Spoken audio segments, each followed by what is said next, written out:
Captain Elena Voss floated in the darkness of her dying ship, the Prometheus, watching her breath crystallize in the frigid air. The life support systems had failed 6 hours ago, along with artificial gravity, main power, and any hope of rescue. Around her, the bodies of her crew drifted in the zero-G environment.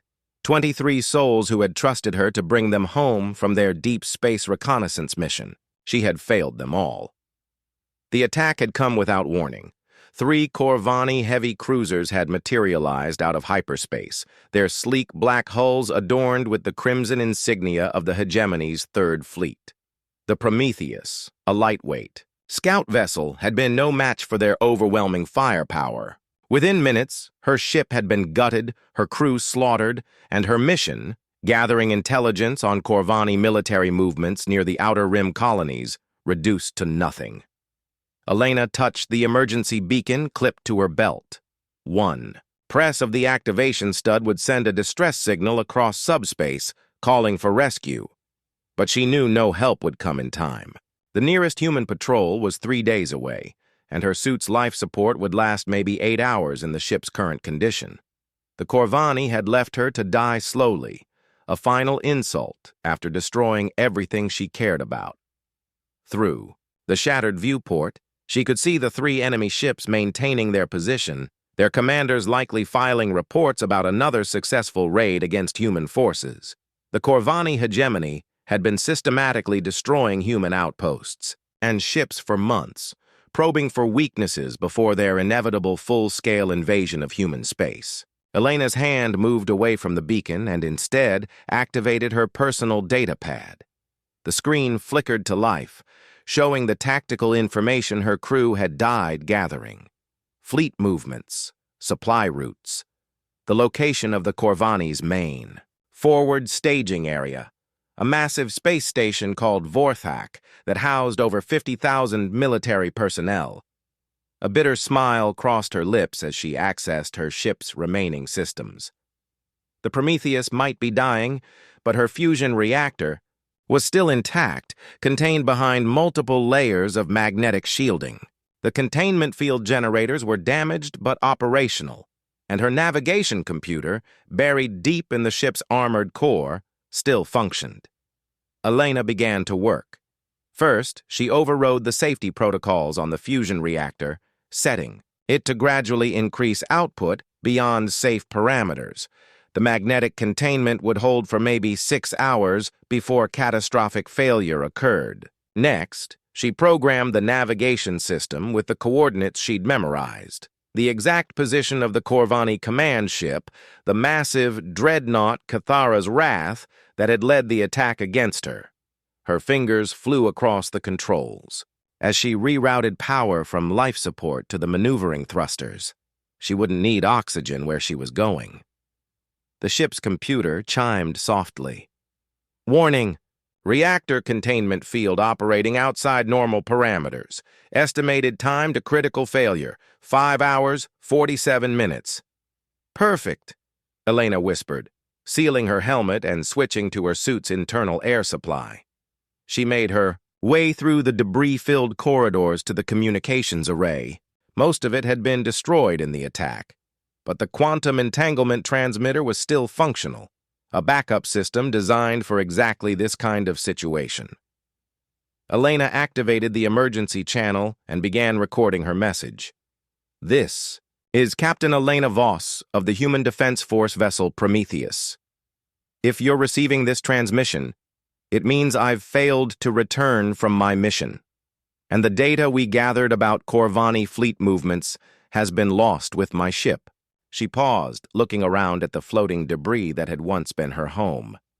To Admiral Harrison at Sector Command, the Corvani are massing an invasion fleet at coordinates 847.3 by 221.9 by 033.7, station designation Vorthak.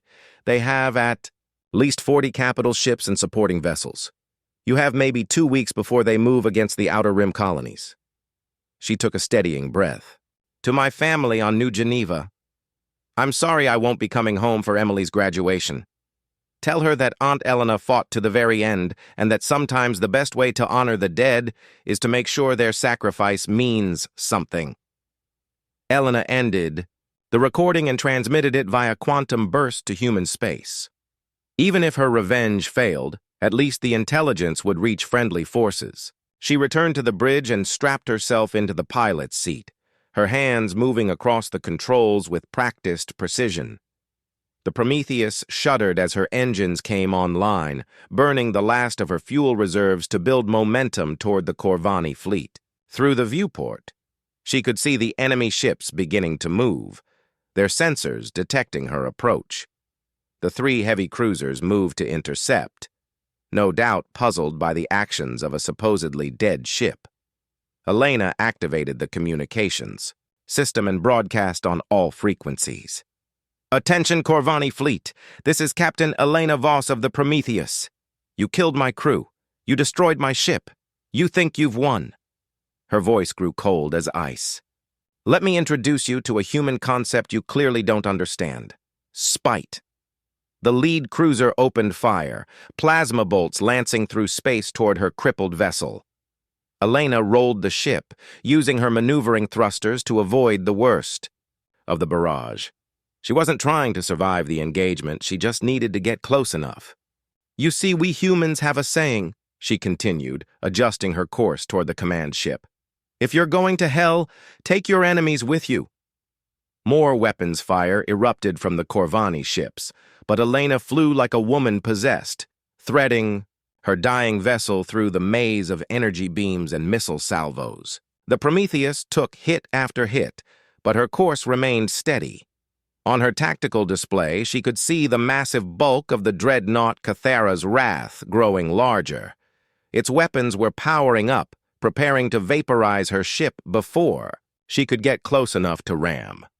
Elena wasn't planning to ram them. She activated the final sequence she had programmed into her ship's computer.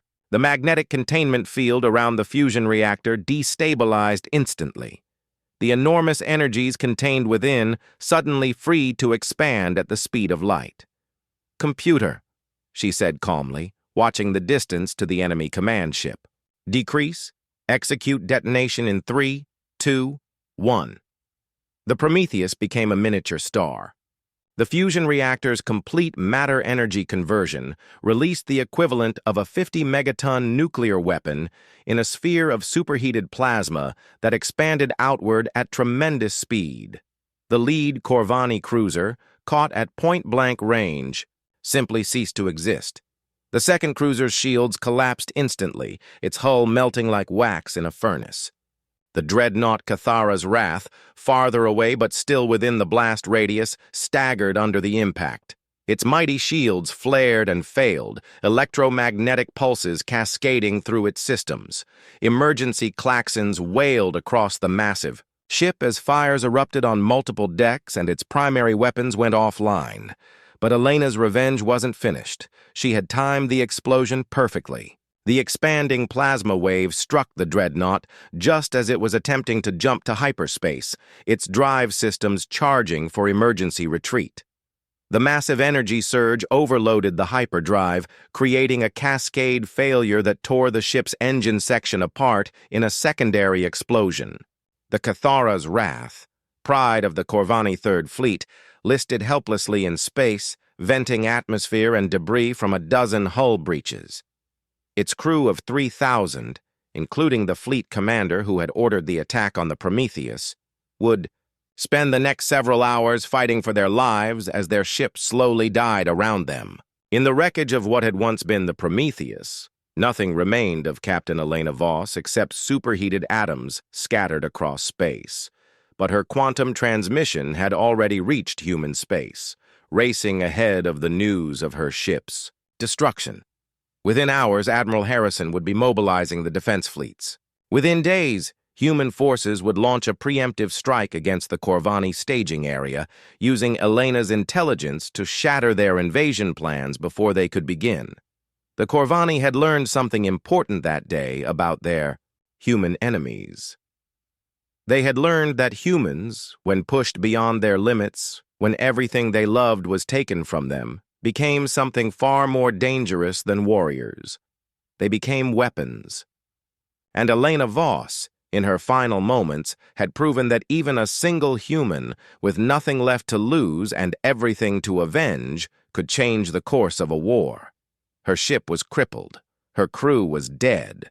But her revenge had just begun to echo across the galaxy.